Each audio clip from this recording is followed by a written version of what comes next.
الحمد لله الذي جعلنا من العائدين والفائزين، والذي أنعم علينا بكثير من النعم، ومنها نعمة الإيمان والإسلام. أشهد أن لا إله إلا الله وحده لا شريك له ذو الجلال والإكرام وأشهد أن محمدا عبده ورسوله المبعوث رحمة لكافة العالم اللهم فصل وسلم وبارك على خير الأنام سيدنا وحبيبنا وشفيعنا وكريمنا وذخرنا ومولانا محمد صلى الله عليه وسلم وعلى آله وأصحابه الكرام ومن تبعهم بإحسان إلى آخر الأيام أما بعد فيا عباد الله أوصي نفسي وإياكم بتقوى الله فإن خير الزاد التقوى وقد فاز المتقون فقال تعالى في كتابه الكريم أعوذ بالله السميع العليم من الشيطان الرجيم بسم الله الرحمن الرحيم قل هو الله أحد الله الصمد لم يلد ولم يولد ولم يكن له كفوا أحد وقال نبيه الكريم ما من مولود إلا يولد على الفطرة فأبواه يهودانه أو ينصرانه أو يمجسانه الحديث رواه Al-Bukhari. Hadirin kaum muslimin sidang Jumat yang dimuliakan Allah Subhanahu wa taala. Dalam Al-Qur'an ada 114 surah. Nama surah-surah itu sebagian besar diambil dari satu kata di antara ayat-ayat yang ada di dalamnya. Tapi juga ada beberapa surah yang namanya tidak diambil dari satu kata pun dalam surah tersebut. Salah satu di antara surah yang tidak diambil namanya dari ayat-ayatnya adalah suratul Ikhlas. A'udzu billahi minasyaitonir rajim. Bismillahirrahmanirrahim. قل هو الله أحد الله الصمد لم يلد ولم يولد ولم يكن له كفوا أحد. Qul katakanlah wahai Rasulullah Muhammad sallallahu alaihi wasallam, jawablah pertanyaan mereka kafir Quraisy tentang seperti apa sih Tuhanmu wahai Muhammad. Maka jawaban itu langsung dari Allah Subhanahu wa taala. Qul katakan wahai Rasulullah kepada mereka, huwa dia Rabb kami Allah Ahad Maha Esa. Allahus Samad, Allah tempat bergantung, tempat memohon,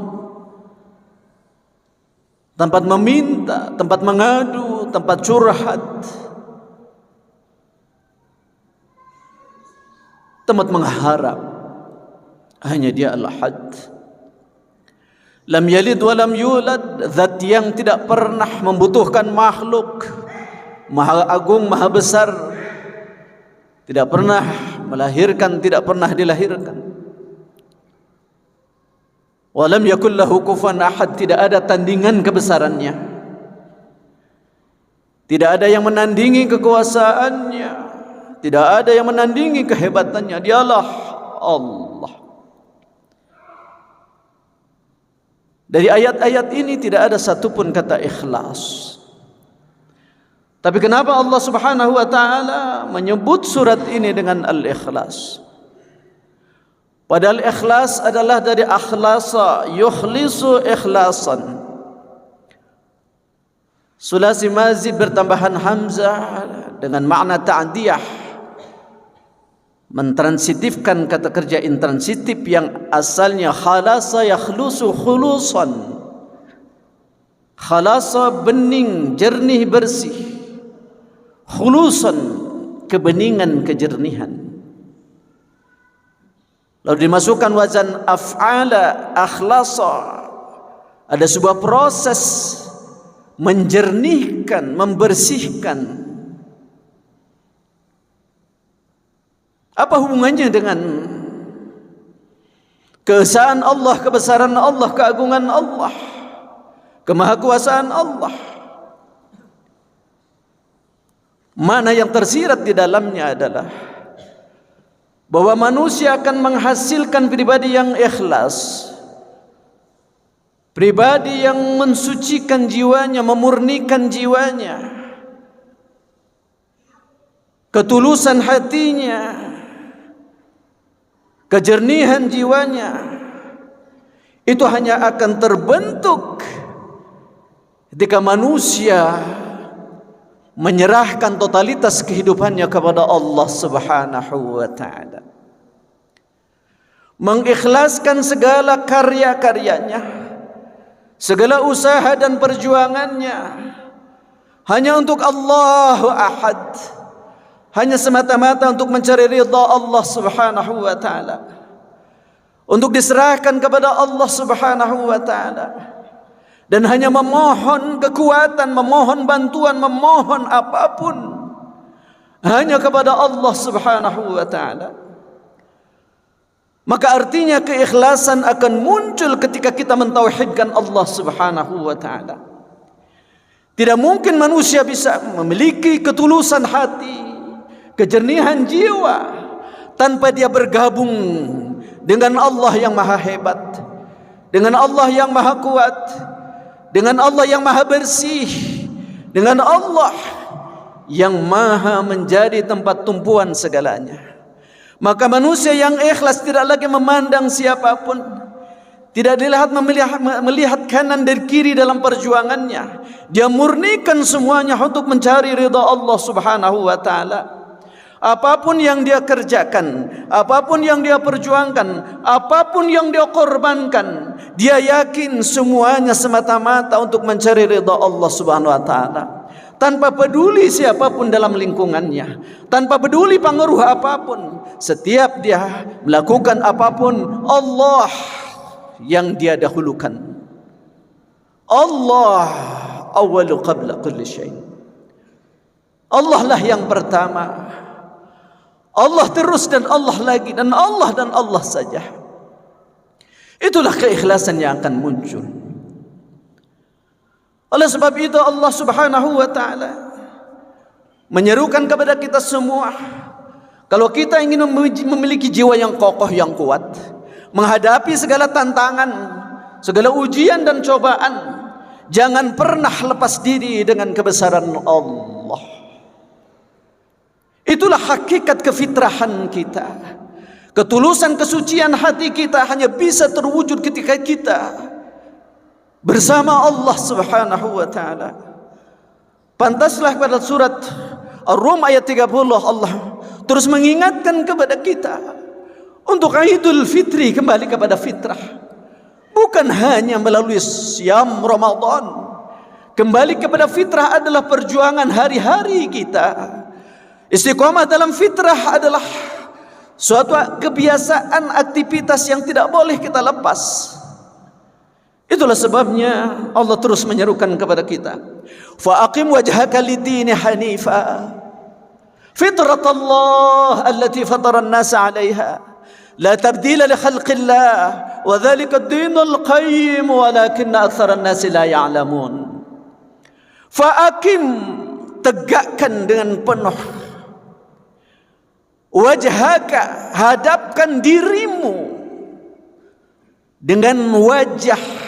Ini keseriusan, menggambarkan ketika kita menghadap pada Allah dengan serius, maka digambarkan dengan wajah, wajah gambaran totalitas daripada kepribadian kita.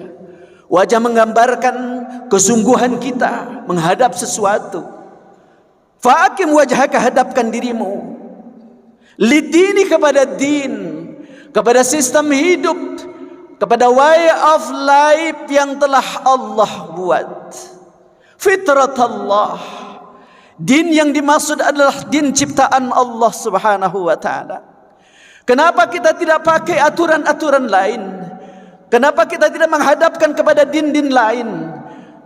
Kenapa kita tidak menghadapkan kepada sistem-sistem hidup lain? Hanya kepada Allah, kata Allah, fitratallah. Karena itulah satu-satunya agama Allah yang cocok dengan kefitrahan kita. Allati fataran nasa 'alaiha, di mana kita tercipta dalam fitrah dinul Islam itu. Maka kalau kita mau bersih, mau suci, mau qawah, mau kokoh, mau mulia, mau berharga, mau terhormat dalam hidup, maka bergabung dengan Allah yang maha hormat, yang maha terhormat, yang maha mulia. Kalau kita melenceng dari Allah, melenceng dari din Allah, berarti melenceng dari fitrah kita. Maka bukan kehormatan, kemuliaan yang kita peroleh. Kalau kita melenceng dari fitrah kita, melenceng dari Allah yang maha aziz, yang maha mulia, yang maha karim, maka manusia akan tergelincir kepada kehinaan. Tidak pandang bulu status sosialnya tinggi atau rendah, kekayaan banyak atau sedikit. Kalau sudah melenceng dari fitrahnya, maka bukan kebesaran nanti yang akan diperoleh, bukan kemuliaan yang akan diperoleh, tapi kekerdilan hati, kekerdilan jiwa, dan kehinaan dalam kehidupan itu. Hadirin yang dimuliakan Allah SWT, maka keikhlasan adalah suatu energi yang sangat diperlukan oleh manusia. Sebab manusia yang memiliki energi ikhlas itulah yang dia akan sanggup menghadapi segala tantangan ujian sebesar apapun. Kenapa? Karena dia yakin Allah membersamai dia selamanya. Dia tidak pernah merasa sendirian dalam hidupnya. Dia selalu merasa Allah membersamainya. Allah akan terus membantunya. Maka tidak pernah ada makna keputusasaan dalam hidupnya. Padahal setiap saat manusia dihadapkan dengan persoalan-persoalan, dengan tantangan-tantangan, dengan godaan-godaan, dengan segala hambatan, masalah, penderitaan. Tapi ketika ikhlas dalam dirinya tertanam, maka ringan semuanya. Sebab apa? Ada energi ikhlas, tulus. Maka Allah Subhanahu wa taala mengingatkan kepada kita semua, walillahil izzatu jami'an, man arada al-izzah falillahil izzatu jami'an. Barang siapa yang menghendaki kemuliaan, menghargai kehormatan, menghendaki kehebatan, jangan mencari jalan lain, jangan berlindung kepada kekuatan lain. Kenapa? Falillahil izzatu jami'an. Hanya milik Allah al-izzah itu, hanya milik Allah kehormatan itu, hanya milik Allah kehebatan itu, hanya milik Allah kemuliaan itu. Itulah hakikat fitrah kita. Sebab kekuatan ikhlas tadi luar biasa. Bagi manusia yang mukhlis, tidak ada satupun persoalan kecuali menjadi jalan kebaikan bagi dirinya. Tidak ada sesuatu pun hambatan, tantangan, kecuali akan menjadi jalan wasilah untuk kebaikan dan kebahagiaan bagi dirinya. Inilah kekuatan ikhlas. Inilah kekuatan iman yang makna dasarnya adalah percaya dan mempercayakan keamanan dirinya, keselamatan dirinya hanya kepada Allah Subhanahu wa taala. Itulah yang kata Rasul, begitu hebat mengagumkan orang mukmin itu. Ajaban li amril mu'min, inna amrahu kullahu lahu khair, wa laysa li ahadin illa lil mu'min. In asabathu sarra'u syakara fa kana khairan lah, wa in asabathu dharra'u sabara fa kana khairan lah. Mengagumkan memang orang mukmin itu. Kenapa? Karena seluruh persoalan yang dia hadapi selalu menjadi jalan kebahagiaan bagi dirinya, selalu menjalan kebaikan bagi dirinya. Apa buktinya? In asabathu sarra'u syakara faqad khairallah. Orang mukmin kalau dilimpahi karunia kenikmatan, jabatan tinggi, kekayaan berlimpah, dia jadikan sebagai wasilah, alat untuk sebesar-besar mengabdi kepada Allah Subhanahu wa taala, untuk sebesar-besar berbuat kebaikan kepada sesama. Dengan syakara, bersyukur, menggunakan seluruh fasilitas yang Allah berikan, baik ilmu, kekuasaan, harta, kekayaan, dia gunakan sebesar-besarnya. Melalui syukur dijadikan fasilitas untuk mencapai ridha Allah Subhanahu wa taala. Fakana khairallah, maka kesyukurannya menjadi kebaikan bagi dirinya. Sebaliknya, wa in asabatuhu dharra'u sabara, kalau ditimpa kemelaratan, ditimpa musibah, kesengsaraan, penderitaan, kekurangan ini dan kekurangan itu, dia masih punya senjata lagi untuk menstabilkan jiwanya, yaitu apa? Sabara, bersabar. Maka kana khairallah, kesabaran itu menjadi jalan kebaikan bagi dirinya. Nah, hadirin yang dimuliakan Allah Subhanahu wa taala, dari ayat-ayat tersebut dan hadis Rasulullah sallallahu alaihi wasallam, maka kita dapat memaknai kenapa Allah memberikan penderitaan kepada kita. Kenapa kita sering menderita, sering berkesusahan, sering memperoleh tantangan, ujian. Maka bagi orang mukmin akan ada jawabannya. Bagi orang-orang yang tidak beriman, dia akan merasakan bahwa ketika musibah datang, dia akan mudah dawan putus asa. Ketika ada penderitaan, dia makin jauh dari Allah Subhanahu wa taala. Sampai ketika diserukan untuk kembali kepada Allah, mereka mengatakan, buat apa saya beriman kepada Allah? Buat apa saya ruku sujud kepada Allah? Buat apa saya beribadah kepada Allah? Kalau benar Allah itu ada, kalau benar itu Allah eksis, kenapa ada manusia yang menderita? Kenapa ada manusia yang kesusahan? Kenapa ada manusia yang kelaparan? Kenapa manusia banyaklah merasakan penderitaan?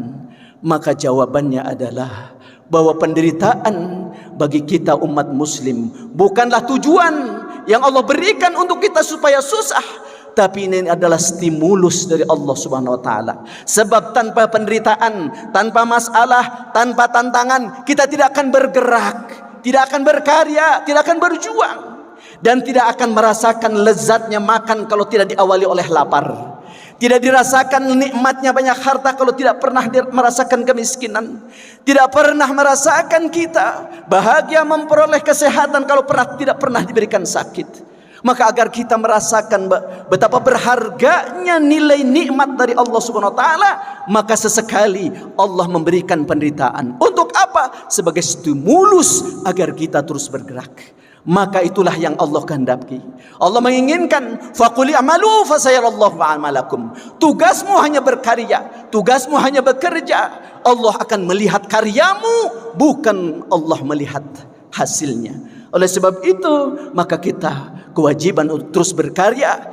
Allah berikan fasilitas dengan inteligensia, diberikan fasilitas dengan wahyu, dengan keimanan. Maka perpaduan antara inteligensia dengan wahyu itulah kita akan mencoba terus berupaya untuk menghindarkan penderitaan, sehingga akhirnya kita memperoleh kebahagiaan yang hakiki.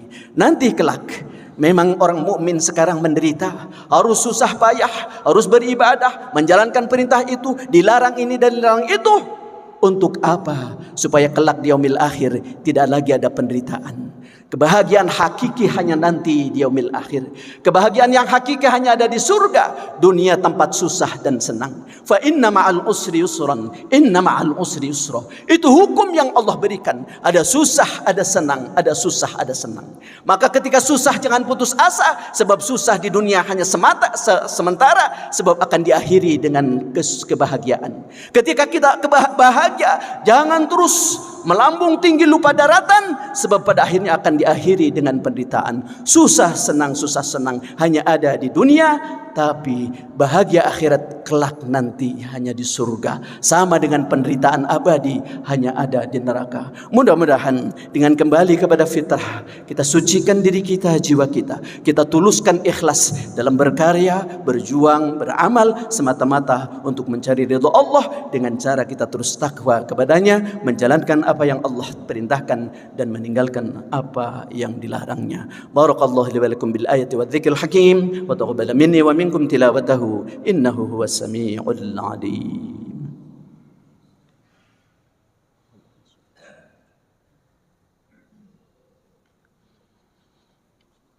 الحمد لله وحده صدق وعده ونصر عبده وعز جنده وهزم الأحزاب وحده. أشهد أن لا إله إلا الله وحده لا شريك له، وأشهد أن محمدا عبده ورسوله الذي لا نبي ولا رسول بعده. اللهم صل وسلم وبارك على رسول الله سيدنا ومولانا محمد بن عبد الله وعلى آله وأصحابه ومن تبع هداه إلى يوم القيامة. ما بعد، فيا عباد الله اتقوا الله حق تقاته ولا تموتن إلا وأنتم مسلمون. Hadirin, marilah kita mohon kepada Allah SWT, mudah-mudahan Allah masih memberikan kesempatan umur pada kita untuk terus memperbaiki diri, untuk terus mengabdi kepada Allah, untuk mengisi sisa-sisa umur ini sebesar-besar untuk kebaikan kepada sesama, juga untuk lebih memperkokoh hablum minallah. Innallaha wa malaikatahu yusalluna 'alan nabi ya ayyuhalladzina amanu sallu 'alaihi wa sallimu taslima. Allahumma salli wa sallim wa barik ala sayyidina wa habibina wa syafi'ina wa karimina wa dhukhrina wa maulana Muhammad wa sallim wa radallahu ta'ala an kulli sahabati rasulillah ajma'in. Amin ya Allah ya rabbal alamin. Allahumma ighfir lil mu'minina wal mu'minat wal muslimina wal muslimat al ahya'i minhum wal الأموات إنك سميع قريب مجيب الدعوات ويا قاضي الحاجات. اللهم أصلح لنا ديننا الذي هو عصمة أمرنا، وأصلح لنا دنيانا التي فيها معاشنا، وأصلح لنا آخرتنا التي إليها معادنا، واجعل الحياة زيادة لنا في كل خير، واجعل الموت راحة لنا من كل شر. اللهم سلمنا والمسلمين وعافنا والمسلمين وقنا وإياهم شر مصائب الدنيا والدين. اللهم أعز الإسلام والمسلمين وأعلي كلمتك إلى يوم الدين. اللهم انصر من نصر الدين. اللهم انصر إخواننا المسلمين في فلسطين. اللهم انصر إخواننا المسلمين المجاهدين في غزة. اللهم انصر إخواننا المسلمين المجاهدين في كل مكان وفي كل زمان. اللهم انصرهم على القوم الظالمين. اللهم انصرهم على القوم الكافرين. اللهم انصرهم على اليهود الصهيونيين. اللهم حرر المسجد الأقصى وفلسطين من القوم الغاصبين.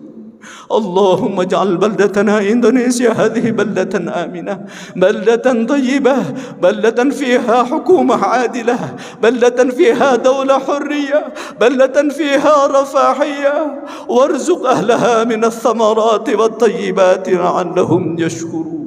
اللهم ربنا هب لنا من أزواجنا وذريتنا قرة أعين واجعلنا للمتقين إماما. ربنا هب لنا من الصالحين. ربنا آتنا في الدنيا حسنة وفي الآخرة حسنة وقنا عذاب النار. وصلى الله على سيدنا محمد النبي الأمي وعلى آله وصحبه وسلم ببركة سبحان ربك رب العزة عما يصفون وسلام على المرسلين والحمد لله رب العالمين. ثم أقم الصلاة.